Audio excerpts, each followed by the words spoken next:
কবরের যে বিষয়কে সাহাবীরা বেশি ভয় করতেন।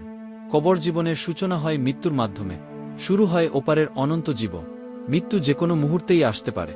এ সম্পর্কে আল্লাহ বলেন, কেউ জানে না সে আগামীকাল কি উপার্জন করবে এবং কেউ জানে না তার মৃত্যু কোথায় ঘটবে। সূরা লুকমান আয়াত ৩-৪। আল্লামা ইবনে রজব এই আয়াতের ব্যাখ্যায় বলেন, মানুষসহ প্রতিটি প্রাণীর প্রতিটি মুহূর্তই যেন তার মৃত্যুর মুহূর্ত।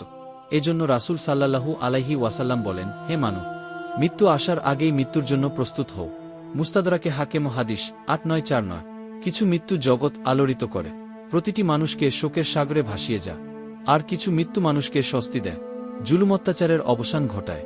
কোনো এক কবি বলেছিলেন, এমন জীবন তুমি করিবে গঠন, মরণে হাসিবে তুমি কাঁদিবে ভুবন। ভালো মৃত্যুর জন্য চাই পরিকল্পিত জীবন।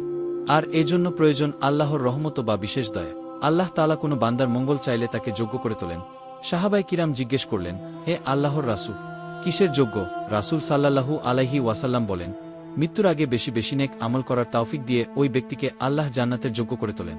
তিরমিজি হাদিস ২১৪২।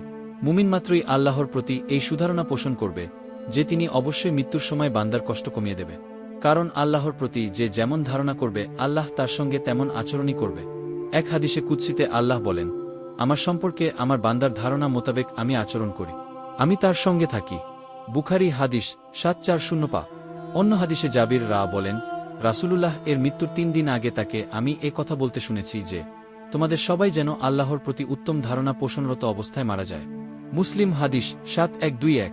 মৃত্যুকে বেশি পরিমাণে স্মরণ করার মাধ্যমেও ভালো মৃত্যুর জন্য প্রস্তুতি নেওয়া যায়। বেশি বেশি মৃত্যুর কথা স্মরণ করার বড় একটি উপকার হচ্ছে, অন্তর থেকে দুনিয়ার আসক্তি দূর হয় এবং পরকালের চিন্তা ও আমল বাড়ে।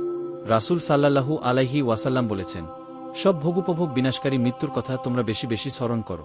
তিরমিজি হাদিস ২৩০৭। মৃত্যুর কথা স্মরণের আরেকটি উপায় হল কবর জিয়ার। কবর জিয়ারত মৃত্যু ও আখিরাতকে স্মরণ করিয়ে দেয়, অন্তরে কবরের শাস্তির ভয়াবহতা সৃষ্টি করে। ফলে এর মাধ্যমে অন্যায় থেকে তাওবা এবং মৃত্যুর প্রস্তুতি গ্রহণে সাহায্য করে। রাসূলুল্লাহ বলেছেন, আমি তোমাদের এর আগে কবর জিয়ারতে নিষেধ করেছিলাম, এখন থেকে কবর জিয়ারত করো, কেননা তা দুনিয়া বিমুক্তা এনে দেয় এবং আখিরাতের স্মরণ করিয়ে দেয়। ইবনে মাজাহ হাদিস ১৫৭১। কবর জিয়ারতের মাধ্যমে বান্দার মনে প্রথমেই কবরের চাপের কথা ভেসে ওঠে। আম্মাজান হযরত আয়েশা সিদ্দিকা বর্ণনা করেন, রাসূল সাল্লাল্লাহু আলাইহি ওয়াসাল্লাম বলেছেন, সবাইকে কবর চাপ দেবে, কেউ যদি কবরের চাপ থেকে বাঁচতে পারত তাহলে আমার প্রিয় সাহাবী সাদ ইবনে মুয়াজ বাঁচতে পারত। মুসনাদে আহমদ ও বাইহাকি শরীফ। জাবের ইবনে আব্দুল্লাহ বর্ণনা করেন, সাদকে কবরে রাখার পর কয়েকবার সুবহানাল্লাহ, আল্লাহু আকবার পড়লে হুজুরের সঙ্গে সঙ্গে আমরাও তাসবিহ পড়লাম। রাসূল সাল্লাল্লাহু আলাইহি ওয়াসাল্লাম বললেন, এই নেককার সাদের কবর সংকীর্ণ হয়ে গিয়েছিল, তাসবিহ পড়ার পর আল্লাহ তার কবর প্রশস্ত করে দিয়েছেন। মুসনাদে আহমদ ও তিবরানী শরীফ। কবরের চাপের ব্যাপারে সাহাবী ও তাবেঈরা সব সময় ভীত থাকতেন। মুজাহিদ বলেন, আমরা রাসূলের যত হাদিস শুনেছি সবচেয়ে ভয়ঙ্কর ছিল কবরের চাপ দেওয়ার হাদিস। বিশেষ করে জলিলে কদর সাহাবী সাদও যখন কবরের চাপ থেকে বাঁচতে পারেননি, তখন আমাদের মতো মানুষের কি উপায় হবে, এই চিন্তায় আমরা সব সময় পেরেশান থাকতাম। মুসান্নিফে আব্দুর রাজ্জাক। হে আল্লাহ, আপনি আমাদের ভালো মৃত্যুর প্রস্তুতি নেওয়ার তৌফিক দিন।